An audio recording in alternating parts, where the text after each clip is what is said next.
Après avoir passé plus de 20 ans chez Lavan et en ayant raffiné toutes les parcelles de sainteté qui étaient sous l'emprise du mal pendant plus de 20 ans, Yaakov Avinu, en ayant donné naissance à toutes les tribus, décide cette fois-ci, donc lui il est prêt pour la Géoula, il est prêt pour la délivrance. Il décide d'aller voir son frère. Mais donc, ne se contentant pas de sa réussite chez Lavan, il décide d'envoyer des messagers, des anges, afin de réellement savoir si son frère lui-même aussi est prêt pour la Géoula, pour la délivrance, ou s'il lui garde encore rancune. Donc il décide de tâter le terrain avec ses anges. Et donc les anges reviennent vers Yaakov Avinu et lui disent en fait que non seulement il n'est pas prêt, mais il vient vers toi avec 400 hommes. Et donc on sait que la Torah, c'est Milachon Hora, c'est un enseignement, c'est pas seulement un livre d'histoire. Et donc comment cette histoire en fait de la Torah me concerne à moi, dans cette génération, dans ma vie à moi. On sait, il arrive à travers la providence divine que Akadosh Baruch Hu donne une nouvelle fonction à une personne, une nouvelle mission, un nouveau rôle dans la vie.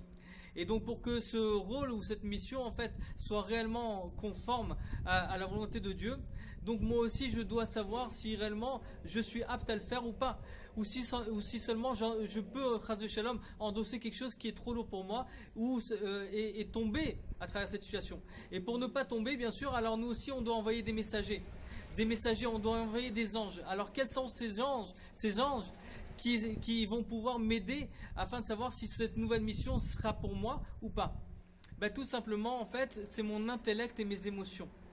Si on réellement on s'analyse à travers la chorma, à travers mon intellect, je m'analyse, je réfléchis à travers cette situation, ce nouveau rôle que Akadosh Baruch Hu m'a donné, ou si j'engendre des bonnes émotions, je me vois dans cette mission, alors réellement, alors je pourrais faire face à travers cette situation. Mais si je vois que cette mission est bien trop grande pour moi et que je risque de tomber car j'endosse quelque chose qui est un petit peu trop lourd pour moi, alors réellement ces anges en fait seront protecteurs et me freineront en fait à travers cette situation-là.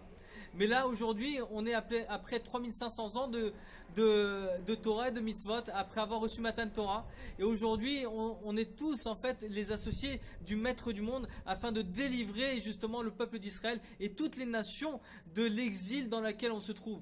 Et pour cela en fait il incombe à chacun de réellement de ne plus avoir peur de l'exil car c'est terminé le temps de l'exil.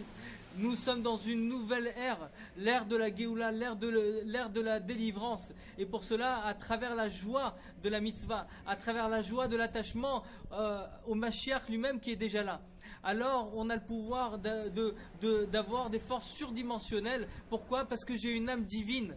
Et cette âme divine, en fait, c'est Dieu qui est en moi. Et pour cela, alors je ne vois plus le problème, en fait, en tant que problème, mais je le vois en tant que tremplin. Et pour le voir en tant que tremplin, alors oui, je pourrais surmonter, en fait, toutes ces choses-là, et donc faire en sorte à ce que ces anges-là me diront que oui, tu en es capable aujourd'hui. Tu es capable de surmonter, en fait, toutes les épreuves, afin de dévoiler, en fait, la mission pour laquelle tu es descendu ici-bas sur terre, c'est-à-dire de dévoiler la délivrance. Chacun, en fonction de ses propres possibilités, a le pouvoir d'être un associé du Créateur du monde, afin de dévoiler en fait sa part pour la Géoula, pour la délivrance. Que Dieu fasse en sorte à ce que Be'ez Hashem, on unisse en fait toutes nos forces ensemble, afin de dévoiler la mission pour laquelle on est descendu ici-bas sur terre, c'est-à-dire dévoiler justement le rayonnement de Dieu à travers le 3e Beth Amikdash et Mashiach bien sûr à notre tête. Une très très bonne journée à vous.